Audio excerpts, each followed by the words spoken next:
فيديو النهارده عبارة عن سلسلة فيديوهات، مش فيديو واحد بس، هيتكون من أجزاء كتيرة. أتمنى إن انتوا تجيبوا الفشار بتاعكم وتجيبوا المشروبات بتاعتكم وتقعدوا معايا وتسمعوا قصتي، لأن قصتي دي اللي أنا ما حكيتهاش لأقرب الناس في حياتي، وحبيت إن أنا أشاركها معاكم. جايز تكون عبرة، جايز تكون فيها دروس معينة تتعلموا منها، جايز تشوفوا حاجة من قصتي تعتبروها إشارة ليكم، لأني حابة أبدأ من الأول خالص خالص، أو من قبل بداية قصتي أساسا، علشان تعرفوا ايه اللي خلاني اوصل لده، او ايه اللي خلاني اوصل لأميرة اللي انا عليها دلوقتي. ما شافش فيديو الاكتئاب وفيديو ازاي اقنعت اهلي، لازم يدخل يتفرج على الفيديوهين دول، علشان دول اساس كل حاجة. اللي هيكون عندكم استفسارات لحاجات تانية، فانا لو حكيت من دلوقتي هيكون عندكم استفسارات او هتحسوا ان القصة ناقصة. فانا حابه اقول ان انا من بعد اما خلاص طلعت من الاكتئاب ده وقررت ان انا هعمل حاجه تغير حياتي، كان وقتها كنت عايزه اقدم طبعا على الدراسه في كوريا. وده بصراحه ان انا كنت عايزه اهرب. انا كنت في يوم من الايام كنت منهاره جدا، وكلمت صاحبتي قلت لها انا عايزه اهرب، انا مش قادره، انا شكلي ههرب. قالت لي اميره لا ما تهربيش، ما تعمليش كذا. ساعتها وقتها انا كنت عايزه اهرب بجد، ولكن تفكيري ان انا مش عايزه اخسر اهلي، مش عايزه اكسر ثقتهم، اكسر بخاطرهم، او مش عايزه ازعلهم. مش حاسه ان انا هقدر ان انا اعيش من غير اهلي طول حياتي. حسيت ان لا، ده غلط، ده طريق غلط. فايه الطريقه اللي انا ممكن اهرب بيها بس يكون هروب بشكل ان هو مش باين ان انا هربانه؟ هو ان انا اقنعهم بجد ان انا اسافر، فيسيبوني اسافر، فاحاول ان انا اخد نفسي بعد ما اسافر، ان انا اكون قاعده لوحدي. وده اللي حصل. ولكن قبل ما احاول ان انا اعمل اي حاجه عامه، في يوم في رمضان من رمضانات وانا في الجامعه، ده اللي خلاني بقى افكر ان لا، يعني انا اساسا عايزه اهرب، انا اساسا مخنوقه. بلس ان انا خلاص بقيت في سن ان الناس بيقولوا يلا هنشوفك عروسه امتى، ويحطوك في الضغط اللا متناهي عن الجواز. وقتها عمته اللطيفه الجميله عرضت على بابا ان انا في حد متقدم. الشخص ده باين اعتقد ان هو كان متقدم للعيله كلها او حاجه زي كده. المهم ان الشخص ده يعني جوز بنتها، هو في الجيش، فالمفروض يعني ان هو صاحبه برضو في الجيش وعايز يتجوز، فيلا نتجوزه اميره. بابا عرض عليا الموضوع، مع العلم ان بابا مع فكره ان البنت تخلص تعليمها الاول وبعدين تتجوز، ومش من الناس اللي هم يلا لازم تتجوزي، يعني مش من النوع اللي بيضغط على الشخص خالص خالص اطلاقا. فهو لما عرض عليا الموضوع لاول مره، انا عارفه شخصيه بابا ان هو خلاص هيحترم قراري، فقلت له لا يا بابا انا مش عايزه اتجوز. فوقتها قال لي ليه مش عايزه تتجوزي، ليه مش عايزه تتجوزي، قبليه شوفيه. قلت له لا. قال لي خلاص اوكي ماشي. المهم قعد بتاع اسبوع اسبوعين وجي فاتحني في الموضوع ده تاني، وبقى النقاش اقوى. قلت له يا بابا انا مش عايزه اتجوز. انا لو مسكت لو شفت راجل هموته. قال لي لا اديله فرصه، لا شوفي، لا مش. المهم قلت له لا. بعدها المهم الموضوع ده قعد استمر شهر، وده اللي خلاني واثقه ان ده مش تفكير بابا، وده مش كلام بابا، ده كلام طبعا حد من اللطاف. ان هو لا لا لا، اللي هو بيزن على بابا يعني. فالمهم في رمضان من الرمضانات بقى، ساعتها كنت انا بقى في الجامعه، انا اصلا كارهه نفسي، انا اصلا عندي اكتئاب. كان اخويا الصغير كان لسه صغير قوي. وبعدين بابا قال لي ان احنا معزومين على الفطار عند بيت عمته اللطيفه. انا هسميها لطيفه. المهم فرحنا. آه، مستنيه بابا على الفطار يعني وكده، بس ان احنا هنروح على الفطار، اصل اللي بيعزم حد في رمضان بيعزمه على الفطار، فاهمني؟ يعني بتكرم وكده. فلقيت ان احنا معزومين من بعد الفطار، فيعني ايه بعد، يعني معزومين على صلاه العشاء يعني، ولا معزومين نعمل ايه؟ المهم فقلت اوكي. رحنا بركب العربيه مع بابا، فين اخواتي، فين الناس، انا وانت بس. فلقيت بابا يعني هو بقى مش، وانا قلت لك ان في حد جاي معانا تاني؟ لا هو مش لازم تقول لي، هو اكيد مش انا وانت بس اللي معزومين على الفطار، يعني على بعد الفطار كمان، يعني ليه معزومين احنا الاتنين على بعد الفطار ومعايا اخويا الصغير؟ المهم كنا خلاص داخلين اللطيفه، انا اقول لها عمتي اللطيفه. كانت هي ساكنه في مش عارفه فين بصراحه، بس في منطقه الهرم والحاجات دي. فاحنا كنا خلاص مشينا فتره كبيره جدا لان انا من المقطم. قال لي هو انا مش قلت لك ان في عريس وكده؟ وقتها بقى انا قلبي ده حسيت كان، عارفين لما يكون في المسلسلات وتلاقوا مره واحده بوم، ده اللي حصل لقلبي وقتها. ومبقتش عارفه انا لا عايزه اعيط. انا بقى كنت من النوع ان انا ايه، مش عايزه ابين مشاعري لحد، مش عايزه اعيط قدام حد عشان ما يعرفوش ان في حاجه ما بيني انا وبابا ولا حاجه مضايقاني ولا. فاللي هو انا كنت مش عايزه ابين لعمته او لاي حد ان انا بعيط، ان انا كنت واخده على خاطري او كده، وان انا سو كول. ليه ما اعيط واقلب الدنيا؟ بس مش مهم. انا بكلمكم دلوقتي عن الاولد فيرجن اوف اميره. يعني ايه الاولد فيرجن اوف اميره؟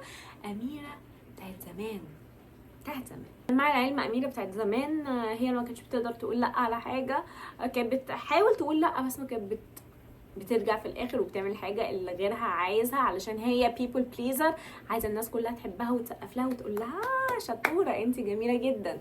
وده ما كانش اللي بيحصل في الآخر. كان بيحصل في الآخر ان انا كان بيتقال لي انتي كذا انتي كذا انتي كذا، احنا نكرهك لو انتي ما عملتيش كذا، انتي كذا انتي كذا انتي كذا، عشان الناس عمرهم ما هيرضوا مهما حاولت ارضائهم. فعشان كده الاسهل ان انت ترضي نفسك.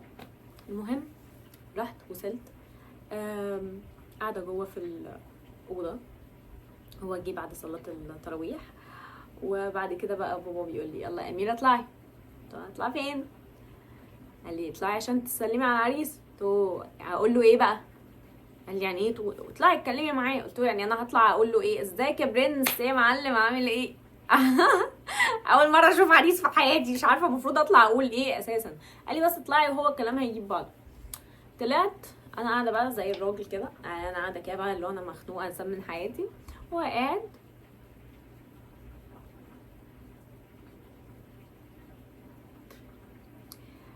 فهو كان بيدرس تركي، وكان بيعلم تركي وهو في الجيش.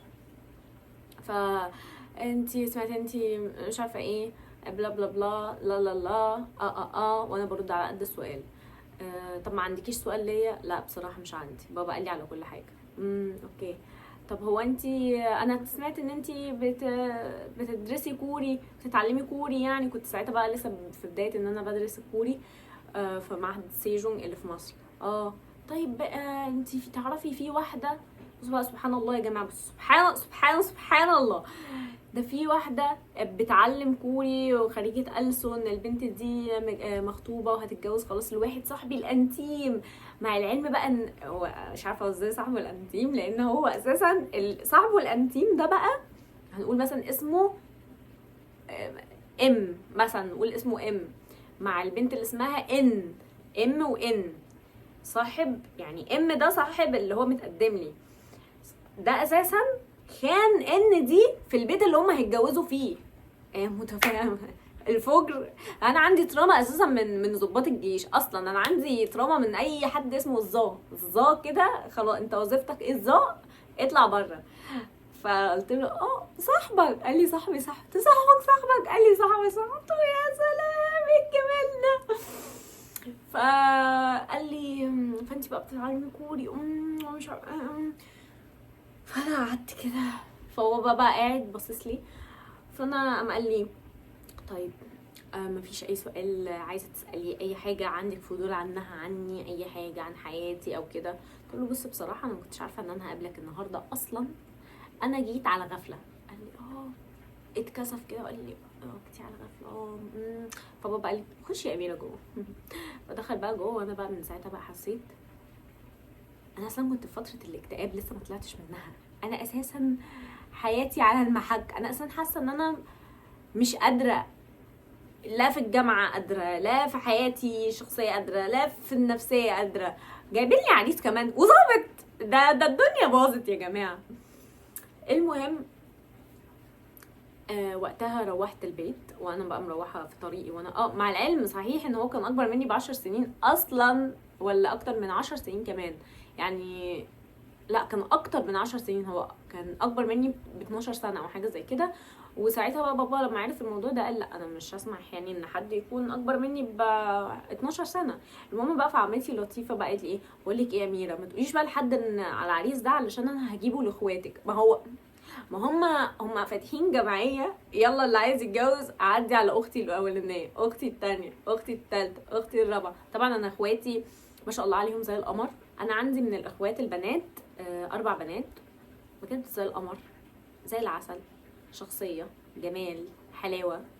فيعني ما كنتش مش شايفه ان اللي هو يعني ايه، بصي انا رفضت ده خدي، يعني ايه اساسا حاجه زي كده. ممكن في الشرع عادي، ممكن في الدين عادي، بس حسيت ان انا اخواتي اكبر من كده بكتير او احسن من كده بكتير. فاهمين حاجه؟ طريقي للبيت انا ساكته. انا شخصيه ايه كاميره، انا شخصيتي المشكله عندي ان انا ما برفضش، يعني ما كنتش بقدر ارفض الحاجه عشان ما ازعلش لحد.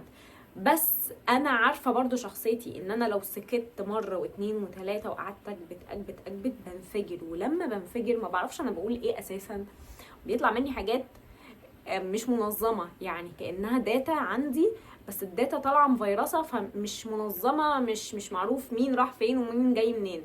المهم بابا قال لي ايه يا اميره مالك، ايه يا اميره انت كويسه؟ قلت له كويسه. فقال لي تيجي نروح ناكل؟ قلت له لا مش عايزه اكل. انا كده بحاول ان انا اتماسك على قدر الامكان.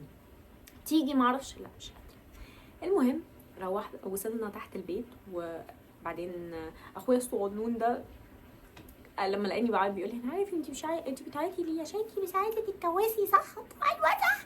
هو اللي ضحكني بصراحه. فبابا قال له اتفضل على البيت. قال لي استني يا اميره شويه. قلت له لا انا محتاجه اطلع. قال لي استني. قلت له لا انا محتاجه اطلع، لان انا عارفه نفسي، انا عارفه بقى الليميت اللي بوصل له اللي بيخليني ممكن انفجر في اي حد. ومع العلم ان انا مش بنفجر في بابا، يعني لا احترامي لبابا كبير. اقعدي يا اميره. لا احكي، لا احكي اللي جواك. قلت له بابا انا حاسه ان انا هطلع عن شعوري. قال لي لا احكي يا اميره.